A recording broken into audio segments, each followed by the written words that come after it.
फ्लॅटपेक्षा कमी किमतीत स्वमालकीचे row house Sachin construction Pol builders and developers Kalmath Bidewadi येथे साकारत आहे लता रेसिडेन्सी रो हाऊस प्रकल्प। कणकवली पोलीस स्टेशन पासून अवघ्या हाकेच्या अंतरावर 3 BHK 2 मास्टर बेड सह 1100 स्क्वेअर फूट RCC बांधकाम, जागवार concealed plumbing fitting, modular kitchen, सागवान फ्रेम दरवाजा, स्वतंत्र असेसमेंट, सेपरेट वॉटर मोटर, 60% काम पूर्ण, मोजकेच रो हाऊस शिल्लक। साईट पत्ता मनोरमा पार्क बिडेवाडी कलमठ। स्वतंत्र बंगलो, घराचे दर्जेदार बांधकाम निर्धारित वेळेत खात्रीशीर करून मिळेल। कॉन्टॅक्ट 9405755599 आणि 8806229999। काय चर्चा होती? सावंतवाडीचा नगर अध्यक्ष शेवटचा कुठल्या पक्षाचा होता? काय कुठल्या पक्षाचा? भारतीय जनता पक्षाचा होता ना। वेंगुर्ल्याचा कुठल्या पक्षाचा होता? सांगा मला। आता दोन्ही अगर जागाच भाजपच्या होत्या तर मग भारतीय जनता पक्षाचा नगराध्यक्ष आम्ही बसवणार कसं सोडणार? सांगावं ना मला। शिवसेनेचा असेल पोट निवडणूक आम्ही मोजत नाही। अरे पोट निवडणूक म्हणजे निवडणूक असते भारतीय जनता पक्षाचा, मग ते जागा आम्ही कशी सोडायची मला सांगा मला। म्हणून ही चर्चा करण्यासाठी 2 तारखेच्या नंतर वेळ आहे। तुम्ही परत एकदा आम्हाला विनंती करतो, सिंधुदुर्गात या, निवडणूक सोडून पण कधीतरी मी तुम्हाला माहिती देतो ना, पण आता आम्ही विकास सोडून बोलणार नाही। पण नितेशजी, तुम्ही जे म्हणालात की भाजपनं तुम्हाला भरभरीत दिलेला आहे, घवघवीत यशही दिलेलं आहे, असं असताना प्रश्न पत्रकार या नात्यानेही आहे आणि जे राजकीय विरोधक तुमचे जे म्हणता आहेत की नारायण राणे साहेबांची इच्छा होती जिल्ह्यात युती व्हावी, रत्नागिरीत युती होते पण सिंधुदुर्गात का युती होऊ शकली नाही। विरोधक असंही म्हणता आहेत की राणे साहेबांचा शब्द मान्य, राणे साहेबांची इच्छा ही होती की शहर विकास आघाडी होऊ नये, कणकवली शहर विकास आघाडी होऊ नये, शिंदे साहेबांनी उद्धवजींबरोबर जाऊ नये, ही विधान त्यात राणे साहेबांचं होतं। शेवटी राणे साहेबांना हे प्रगल्भ नेते आहेत, त्यांना युत्या आघाड्या राज्याचे मुख्यमंत्री राहिलेले आहेत, त्यांना राज्य कसं चालवायचं, कशा युत्या आघाड्या होत्या हे त्यांनी आयुष्यभर अतिशय बारकाईने पाहिलेलं आहे। आणि म्हणून प्रस्ताव आले गेले, टेबलावर काय झालं नेमकं ह्याची अतिशय उत्तम संवाद रवी चव्हाण साहेब आणि राणे साहेबांचा आहे, अतिशय उत्तम संवाद फडणवीस साहेब आणि राणे साहेबांचा आहे। आणि म्हणून त्या लोकांना माहिती आहे ना काय विषय आहे, त्यांना माहिती आहे ना युती काय परिस्थिती कशी आहे, कशी होत नाही, काय मागण्या केल्या, सगळ्या टेबलावर माहिती आहे। आता आपल्याला सांगितलं फक्त चुकीचं चित्र दिलं जातं, आम्ही सगळंच द्यायला तयार होतो। अहो नगराध्यक्षपद मागत होते भाजपकडून, भाजपच्या हक्काचं नगराध्यक्षपद मागत होते। आम्ही बोललो का त्याबद्दल? मी गप्प होतो ना एवढा वेळ, आम्ही नाही बोललो, कारण का आम्हाला माहिती आहे विकासावर बोलण्यासाठी काहीच नाही ना। 2019 पासून मल्टी स्पेशलिस्टची जागा देण्याची क्लिअर झालेली, जागा विकास सगळी निश्चित झाली, तरी पण केसरकरांना का जमलं नाही ते संपवण्याचं, म्हणजे ती जागा मिळवून देण्याची का? अजूनपर्यंत आरोग्याची व्यवस्थेबद्दल सावंतवाडी आणि वेंगुर्ल्याचे लोक आजही बोंब का मारतायत? आपण आमदार आहात ना, आपण मंत्री झालेला आहात ना, उत्तर द्या ना जनतेला। आरोग्याची व्यवस्थेबद्दल का केलं नाही? काय डॉक्टर का दिले नाही तिथे? का लोकांना आरोग्यासाठी आज बांबुली म्हणून गोव्याला जायला लागतंय? सांगा, उत्तर द्या। म्हणून माझं असं म्हणणं आहे ह्याच्यामध्ये उगाच राजकारण कोणी करू नये। आमच्या रवी चव्हाण साहेबांवर कोणीही आरोप अशा पद्धतीने करू नये।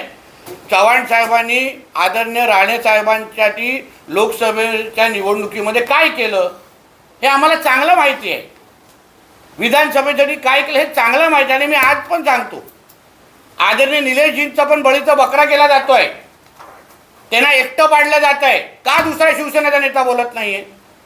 का बोलत नाहीये? उदयजी येऊन का रवी चव्हाण साहेबांवर टीका करत नाहीये?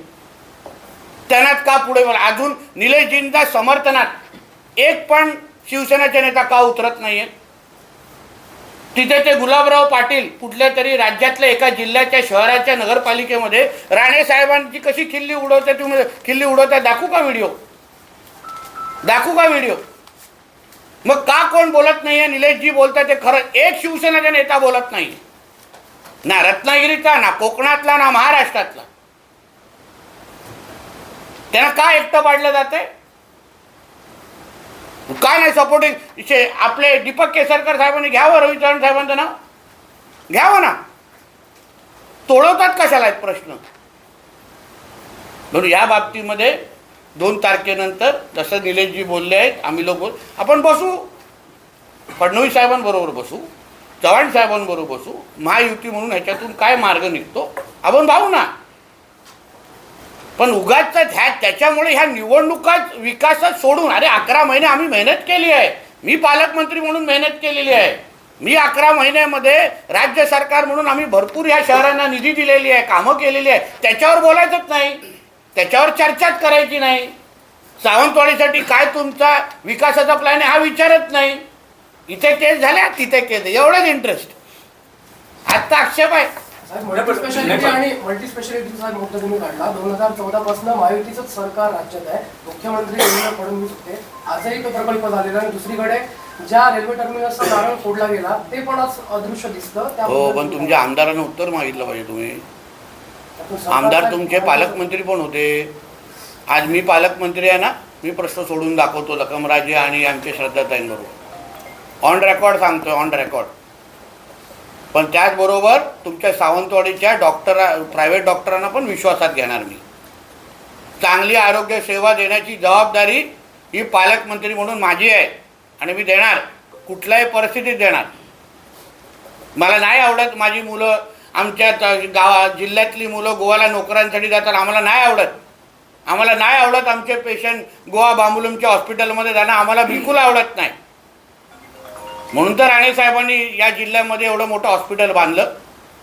आणि म्हणून ज्या ज्या पद्धतीने पाहिजे त्या त्या पद्धतीची आरोग्य शासकीयची व्यवस्था आहे. आज पालकमंत्री अधिकार माझ्याकडे, मी तुम्हाला निश्चितपणे नीट करून दाखवू. साहेब, दुसरं दीपक केसरने असं म्हटलं की गेली 30 वर्ष सावंतवाडी शहर मी शांत ठेवलं, विकास केला, त्यामुळे आता चुकीच्या लोकांच्या हातात तुम्ही सत्ता देऊ नका. काय झालं सावंतवाडीमध्ये असं अशांत असं काय झालं? कृपया मला सांगा. तुम्हाला कुठला एक घटना रिपोर्ट करायला लागली, एक तरी घटना कुठल्या तरी रिपोर्ट करायला लागली. आज मी जिल्ह्याचा पालकमंत्री आणि कॅबिनेट मंत्री आहे राज्याचा. हा माझा जिल्हा आहे, ज्या जिल्ह्याचा पालकमंत्री मी आहे. माझ्या जनतेला शांततेत आणि सुखाने ठेवण्याची नैतिक आणि सर्वात पहिली जबाबदारी माझी आहे. पोलिसांच्या माध्यमातून कोणालाही माझ्या जिल्ह्यामध्ये कुठलंही चुकीचं करायला मीच देणार नाही, जबाबदारी माझी आहे. म्हणून दीपकजी केसरकर साहेबांनी निश्चिंत राहावं. नितेश राणे पालकमंत्री असेपर्यंत ज्या जिल्ह्याची प्रतिमा कोणीही खराब करू शकणार नाही. तुम्ही म्हणताय की विकासाच्या मुद्द्यावर सिंधुदुर्ग जिल्ह्यातली निवडणूक लढवली जात आहे, परंतु तुमच्याच मित्रपक्षात असलेले लोक वारंवार सांगतायत की आता रेट लागला आहे मतदारांना. या लोकशाहीत किती योग्य आहे? हो, पण ते मला असं वाटतं त्यांच्याकडे ती माहिती ती त्यांना विचारली पाहिजे ना. आम्ही तर विकास एक लक्षात घ्या, आरोप आहेत ते.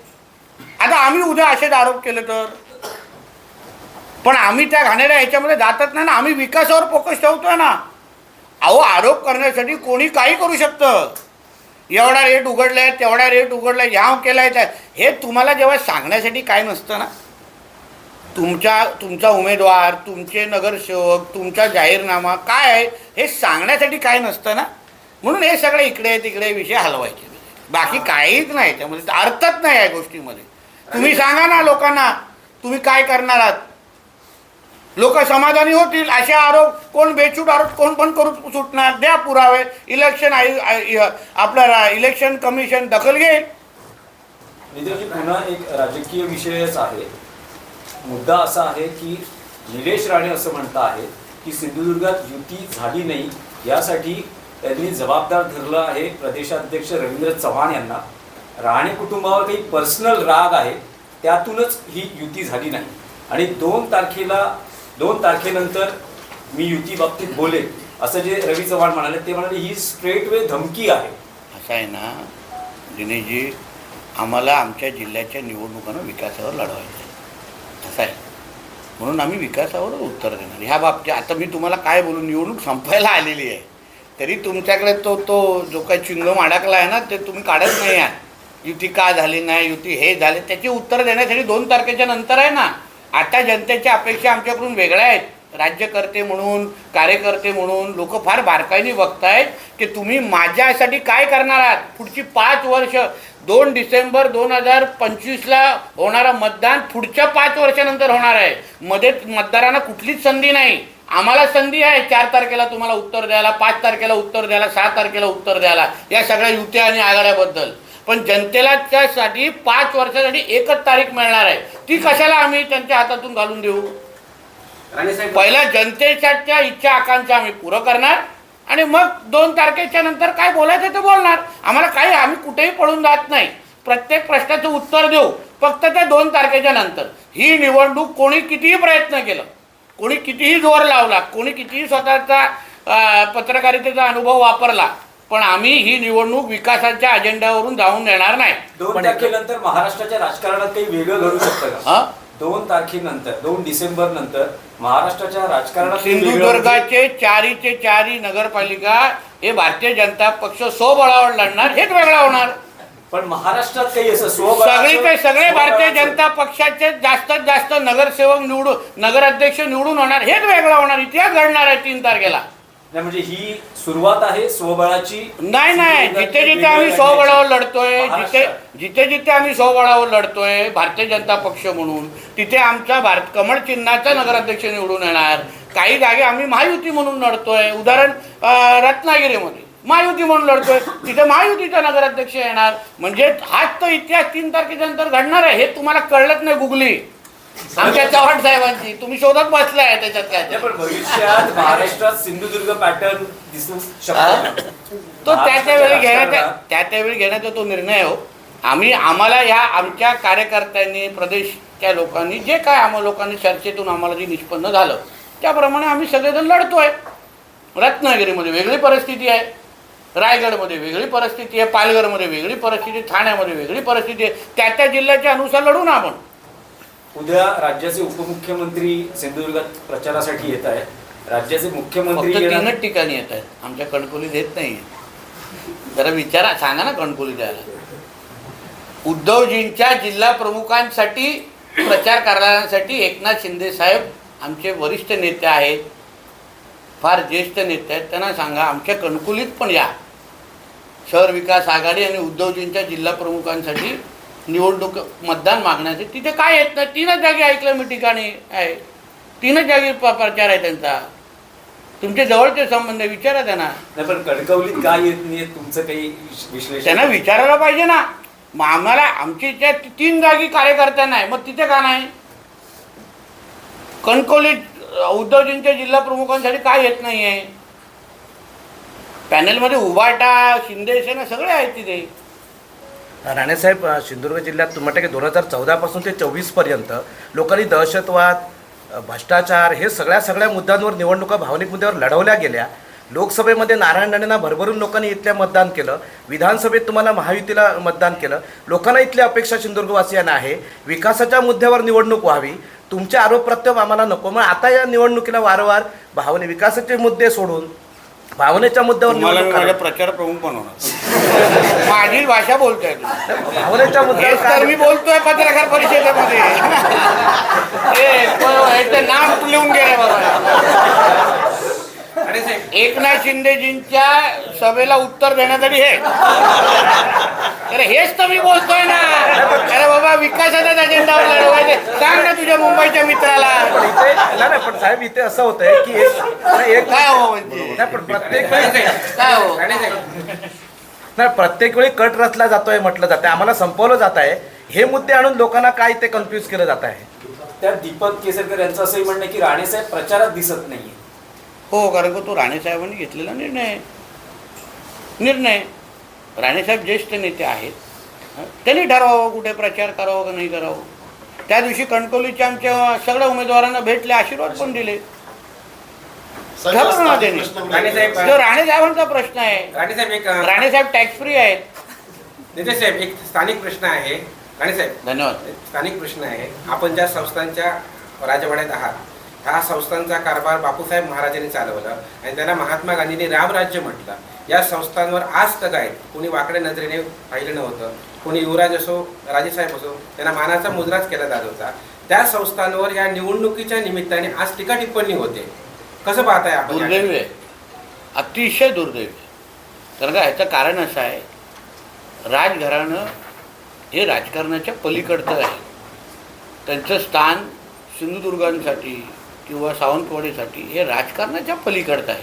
मी वारंवार ह्या निवडणुकीमध्ये माझी भाषणं बघा, आमचे इंटरव्ह्यू बघा, मी वारंवार सांगतोय, श्रद्धाताई असतील, लखमराजे असतील किंवा राजघराण्यातल्या प्रत्येक व्यक्तीने आज ज्या सावंतवाडीमध्ये आपण उभे आहोत, ह्यांनी आपलं योगदान दिलं नसतं ना, आज आपण या सावंतवाडीमध्ये उभे पण नसतो.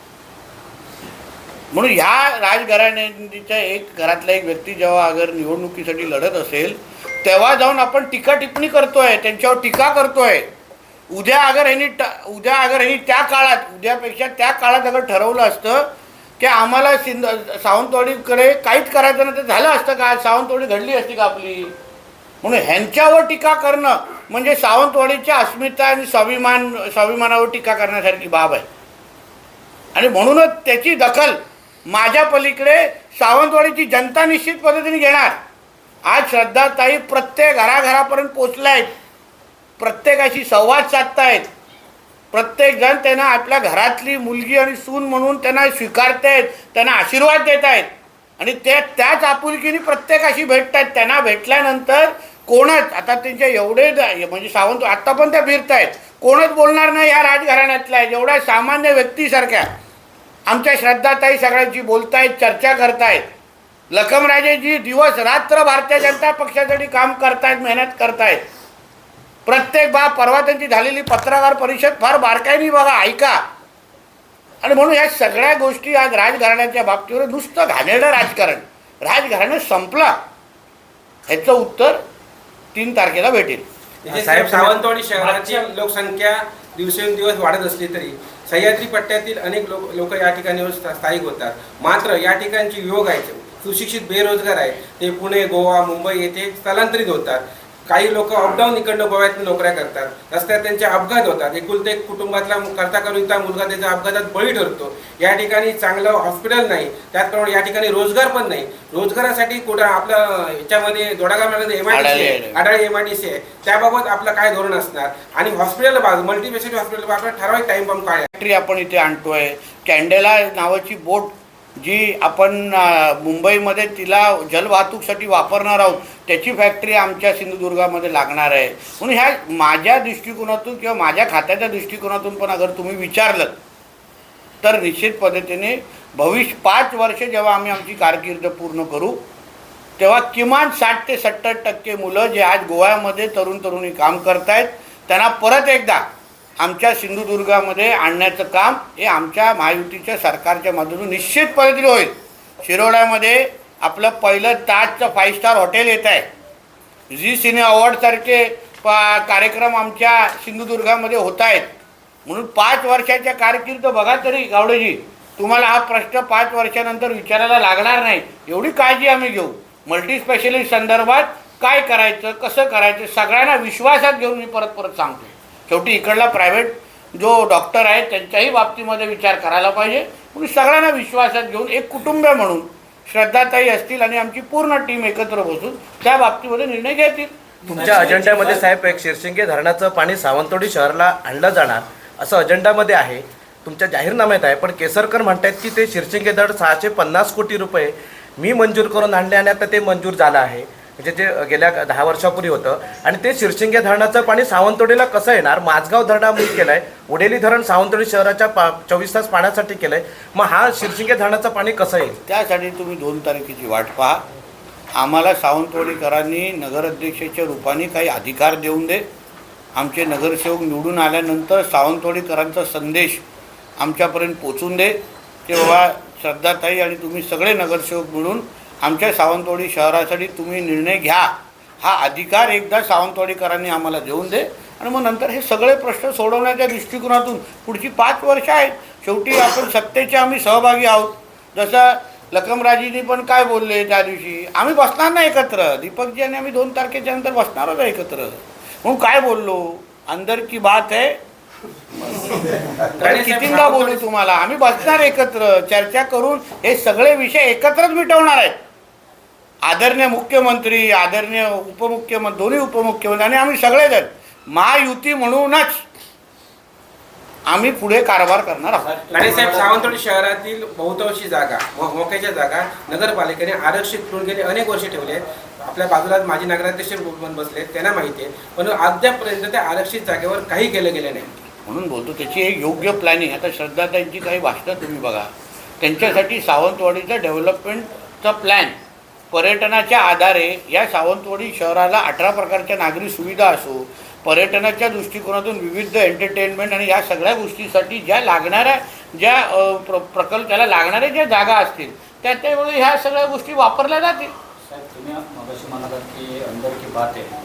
राजघराण्याचं जेव्हा नाव पुढे आलं सावंतवाडी नगराध्यक्ष पदासाठी, त्यानंतर दीपक केसरकर हे तुम्हाला 2 वेळा भेटले होते. त्यांनी तुमच्याकडे काही प्रस्ताव ठेवलेला होता. ओके, आणि तो प्रस्ताव कुठेतरी तुम्ही स्वीकारला नाही, म्हणून मग आम्हाला हा निर्णय घ्यावा लागला. असं काय नाही. माझ्याकडे जेव्हा विचारलं पहिलं तर मी त्यांना एकच मुद्दा बोललो, जेव्हा राजघराण्यांनी लढवण्याची इच्छा व्यक्त केली आहे तो आपण त्यांच्याशी बोलावं. कारण माझ्यापेक्षा केसरकरजींचे संबंध आणि नातं यांच्यावर अजून वर्षानुवर्षेच आहे. आम्ही तर कदाचित आत्ता आलो असलो तरी केसरकर साहेब आणि राजघराणे हे अतिशय वेगळं नातं आहे. म्हणून मी केसरकरजींना बोललो की साहेब तुम्ही त्यांच्याशी बोला, चर्चा करा. त्यांची इच्छा आहे की भारतीय जनता पक्षाच्याच वतीने त्यांना लढायचं आहे. एक दुसरं आहे, भारतीय जनता पक्षाकडेच नगराध्यक्षाची सीट आहे. पोटनिवडणुकीमध्ये भारतीय जनता पक्षच लढले असल्यामुळे चला आपण या पद्धतीने आपण राजघराण्याचा मान ठेवू असं मी त्यांना आणि त्यांना हेही बोलतो, तुम्हाला ह्याच्यापेक्षा वेगळा काय निर्णय करायचा असेल तर आपण बोलावं. त्यांनी त्यांच्याशी बोलले, ह्यांनी आपलं मत व्यक्त केलं. माझं एवढंच म्हणणं होतं, तसं आमचे केसरकर साहेब मोठ्या मनाचे आहेत. त्यांनी थोडं मोठं मन ठेवून त्यांनी हा निर्णय घेतला असता तर आज ह्या सगळ्या गोष्टी झाल्याच नसत्या ना, झाल्याच नसत्या. हीच तर चर्चा वारंवार होत होती. खालच्या सीटवर काय करायचं आम्ही बसून ठरवलं असतं, त्याच्यात काय मोठी गोष्ट नव्हती. म्हणजे तुम्ही पुन्हा हक्काची सीट आमची नगराध्यक्षाची, ज्याच्यावर गेल्या पोटनिवडणुकीमध्ये भारतीय जनता पक्षातच निवडून आलेला, ते जागर सोडायला सांगत असतील तर कसे मान्य करू कोण? साहेब, सावंतवाडीमध्ये उद्धव बाळासाहेब ठाकरे शिवसेना पक्षाचे उमेदवार नगराध्यक्षात येतात ना, माजी आमदार जयानंद मटकरांच्या सुनेला उमेदवारी दिली आणि त्यांचे एकंदरीत उमेदवार पाहता आतापर्यंत आपण सर्वच जण म्हणत होता सत्ताधारी पक्ष की उभाट आला, इथे काही मिळणार नाही उमेदवारी. असं असताना सावंतवाडीमध्ये 20 उमेदवार उभे केले आहेत आणि एका जनता दलाच्या पूर्वीच्या समाजवादी विचारसरणीच्या व्यक्तीला सुनेला उभे केलं आहे. हे आव्हान आहे का? आता हे जनतेने उत्तर द्यावं ना त्याचं. आम्ही आमची बाजू तुम्हाला परत सांगतो, आम्ही कुठलीही निवडणूक सोपी घेत नाही. आम्ही प्रत्येक निवडणूक भारतीय जनता पक्ष म्हणून अतिशय त्याच प्रामाणिकतेने त्याच तळमळीने आणि अतिशय मेहनत घेऊन आम्ही लढवतो. कोण आव्हान आहे कोण आव्हान, आम्ही एक तर कोणालाही कमी लेखत नाही, कोणालाच कमी लेखत नाही. प्रत्येकजण आपल्या आपल्या ताकदीचा आहे, प्रत्येकजण आपल्या आपल्या पद्धतीने त्या निवडणुका लढवतो आहे आणि म्हणून त्याही त्यांच्या पद्धतीने निवडणूक लढवत आहेत, आम्ही आमच्या पद्धतीने निवडणूक लढवतो. शेवटी हा पर्याय किंवा हा निर्णय इकडल्या मतदारांना घ्यायचा आहे. मतदारांनी ठरवायचं की बाबा हिला ह्यांना संधी द्यायची आहे की ह्यांना संधी द्यायची. आज उभाटाची अवस्था राज्यामध्ये काय झालेली आहे हे लोकांना माहिती आहे ना. आज राज्यामध्ये त्यांचे किती आमदार आहेत, राज्यामध्ये त्यांना नगराध्यक्ष दिल्यानंतर त्या निधी आणू शकतात का, आमच्याशी संपर्कात राहू शकतात का, सावंतवाडीचा विकास करू शकतात का, हे जनतेने खुल्या डोळ्यांनी पाहावं ना. एवढं सर्व स्पष्ट आहे. भारतीय जनता पक्षाच्या नगराध्यक्ष निवडून आल्यानंतर प्रधानमंत्री, मुख्यमंत्री, पालकमंत्री हे सगळेचे सगळे भारतीय जनता पक्षाचे असल्यामुळे आम्हाला त्यांना निधी देणं अतिशय सोपं होऊन जाईल. नितेश, आताच्या प्रेसमध्ये 4-5 वेळा उल्लेख झाला तो मल्टी स्पेशालिस्ट हॉस्पिटलचा. हे हॉस्पिटल जे रखडलंय ते राजघराण्यामुळे रखडलंय आणि त्याच्याबद्दल स्पष्टता दिली ना त्यांनी त्यांच्या पत्रात. आपल्याकडलं एक नेतृत्व म्हणून ते म्हणजे सेम टू यू माझ्यापेक्षा चांगलं समजवलंय लखमराजेजीने आणि त्यांच्या तोंडातून तांत्रिक पद्धतीने ते समजवणं हे आपल्यासाठी अतिशय महत्त्वाचं आहे. कारण त्या राजघराण्यावर हे लोक आरोप करताय आणि मोती तलावच गायब. अरे कसला काय विषय, ह्यांनीच केलेला आहे त्या सगळ्या गोष्टी, का गायब करा? अरे त्याच्यामुळे तर आमच्या सावंतवाडीचं सौंदर्य आहे.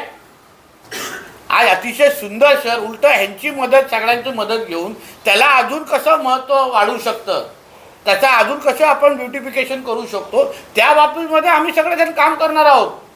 त्यासाठी आम्ही एकटे सगळेजण एकत्र बसणार आहोत म्हणून उगाच जे गैरसमज राजघराण्याच्या संदर्भात पसरवलं गेले आहेत ना, म्हणून बोल त्याचं उत्तर आहे ना 2 तारखेला जनता देईल. साहेब प्रचार मागच्या टर्ममध्ये भारतीय जनता पार्टीचा नगराध्यक्ष व्हावा यासाठी आपण मेहनत घेतलेली आहे, पण नगराध्यक्षांनी स्पष्ट नकार दिला आहे. ते म्हणाले की फक्त रवींद्र चव्हाण आणि श्रीदेव पाटेकरांच्या आशीर्वादाने मी नगराध्यक्ष. जुना विषय आहे हो, जाऊन दे. जुना साहेब तो लहान आहे, लहान मुलांकडून चुका होतात. साहेब वाशिममध्ये MIMचे जे आमदार आहेत कोणा वॉशरूम मध्ये वाशिम वाशिम. हां मजीद हुसेन ते असं म्हणतायत साहेब ते असं म्हणतायत की MIM म्हणजे MIM म्हणजे पोरांचा खेळ नसून आमच्यावर जेव्हा वेळ येईल तेव्हा गल्ली गल्ली कमी पडेल. नाही, पण ही काय धमकी आहे का? ही MIMने अगर आमच्या मातीवर येऊन अगर धमकी दिली असेल तर त्यांना त्यांच्या पाकिस्तानमधला अब्बा दाखवण्याची ताकद आमच्या हिंदू राष्ट्रामध्ये चांगल्या पद्धतीने आहे. म्हणून त्यांच्या ओवेसीचा पजामाचा नाडा कसा खालती खेचायचा हा आम्हाला लोकांना चांगल्या पद्धतीने माहिती आहे. आणि तो लंगोट पण घालतो की नाही हे माहीत नाही मला. साहेब ओंकारहत्तीला वंतारामध्ये पाठवू नये, त्यांना त्याच्या आदिवासात सोडवा याच्यासाठी बांद्र्यामध्ये काही जण उपोषण करत आहेत. त्याची मागणी माझ्याकडे येऊन दे. काही गोष्टी मलाही त्यांच्याशी संवाद साधायचा आहे. शेवटी वंतारामध्ये का पाठवलं पाहिजे ह्याच्या बाबतीमध्ये आमच्या फॉरेस्ट डिपार्टमेंटचं काही मत आहे. तिकडे असलेले फॅसिलिटीज, तिथे असलेलं त्याला मिळणारं औषध पाणी आणि सगळ्याच गोष्टी बाबतीमध्ये वंतारा हे जागतिक दर्जाचं एक केंद्र प्राण्यांसाठी तयार झालेलं आहे. आणि म्हणून शेवटी प्राण्यांची काळजी हेच आपलं केंद्रबिंदू असल्यामुळे म्हणून त्यांचं जे काही मत आहे आम्ही निश्चित पद्धतीने समजून घेऊ आणि त्यांना आमचीही बाजू म्हणजे वन खात्याची पण बाजू समजण्याचा प्रयत्न करू. शेवटी ओंकार हत्तीची काळजी जशी त्यांना आहे तशी आम्हाला सगळ्यांना आहे. साहेब तुम्ही प्रचारानिमित्त फिरत होता म्हणजे गेले सावंतवाडीमध्ये 3 ते 4 वेळा आलात. सावंतवाडीचा व्यापारी म्हणजे लाकडी खेळणे जगप्रसिद्ध आहे. इथला व्यापार आज पूर्णपणे व्यापाऱ्यांची दुकानंसुद्धा बंद होण्याच्या मार्गावर आली आहेत. हायवे बाजूला गेल्यामुळे शक्तिपीठ महामार्ग हा सावंतवाडीच्या लगतून जाणार आहे का किंवा तुम्ही जसे प्रयत्न पालकमंत्री म्हणून करणार आहात का? नाही ना, तेच बोलतो ना. आता हे शक्तिपीठ महामार्गाच्या माध्यमातून विकासाचे दरवाजे आपल्याला उघडायचे आहेत ना. म्हणून त्याला जसं 0 पॉईंट असो किंवा मळगाव हे जे काय 2 विषय आहेत ज्याच्यावर MSRDCशी बोलतो आहे, दीपक केसरकरजी पण बोलत आहेत. आणि म्हणून त्या शक्तिपीठच्या माध्यमातून सावंतवाडीचा जो विकास, कारण का तुमचा मुद्दा बरोबर आहे, बायपास झाल्यामुळे थोडं महत्त्व आपल्या शहराचं कमी झालं, बऱ्यापैकी कमी झाले. ते वाढवण्याच्या दृष्टिकोनातून ते प्रयत्न करायला पाहिजेत ना, ते सगळे करणार. राज ठाकरेंनी असं म्हटलंय नाशिकमध्ये जे वृक्षतोड होत आहे त्याला तिथल्या स्थानिकांचा विरोध आहे. सरकारने उगाच संघर्ष करू नये, समन्वयाची भूमिका घ्यावी. मनसे ते लोकांसोबत आहे. नाही, माझं त्याच्या विषयाबद्दल मला योग्य पद्धतीने माहिती नाही आहे. सरकारशी बोलत असतील तर सरकारचे त्याच्या संबंधित खात्याचे मंत्री आणि संबंधित खात्याचे अधिकारी त्याबद्दल त्यांना उत्तर देतील. साहेब ह्या अगोदर पण नगरपंचायतवर भाजपची सत्ता होती, संजू परब नगराध्यक्ष होते आणि त्यावेळी सुद्धा हॉस्पिटल, मोती तलाव आणि पाण्याचा प्रॉब्लेम सावंतवाडी शहरामध्ये होता. तर त्यावेळी त्याकडे लक्ष का दिला गेला? तेव्हा का होतं, आमची पोटनिवडणूक झाली आणि वेळच भेटला नाही. तेव्हा अर्धेच काळ आम्हाला भेटला, पूर्ण काळ आम्हाला भेटला नाही. आणि ठीक आहे, आता बघा माझं काम किती सोपं करते. कोविड पण लागला त्याच्यानंतर. पण आता ताई सुवर्ण संधी अशी भेटलेली आहे की जसं मी सांगितलं, केंद्रात, राज्यात आणि जिल्ह्यात भारतीय जनता पक्षाची सत्ता आहे. आणि श्रद्धाताईसारख्या अतिशय अभ्यास करणाऱ्या आणि दूरदृष्टी असणाऱ्या नगराध्यक्षाचे उमेदवार आम्हाला मिळालेले आहेत. म्हणून पुढची 5 वर्ष सावंतवाडीचा अतिशय वेगळा चेहरामोहरा बदलण्याची जबाबदारी ही आमची असेल. आम्ही काय आमच्या कुठल्याही जबाबदारीतून पळत नाही. ठीक आहे, तेव्हा आम्ही प्रयत्न केला पण तेव्हा कोविड लागला आणि अन्य विषय नजरेसमोर आले. पण आता सुवर्ण संधी चालून आलेली आहे. काल गोव्यातल्या 2 LED नौकांवर मालवणात कारवाई झाली. मंत्री म्हणून तुम्ही काय सांगाल? माझं अभिनंदन करायला पाहिजे. LEDच्या बाबतीमध्ये आपले शासनाचे राज्य सरकार म्हणून आमची जी भूमिका आहे ती आम्ही बोलण्या. ताज्या अपडेट्स आणि ताज्या बातम्यांसाठी आजच सबस्क्राईब करा आपला Sindhudurg digital news channel. Like करा, शेअर करा, कमेंट करा आणि महत्त्वाचं म्हणजे बेल आयकॉनला क्लिक करायला विसरू नका.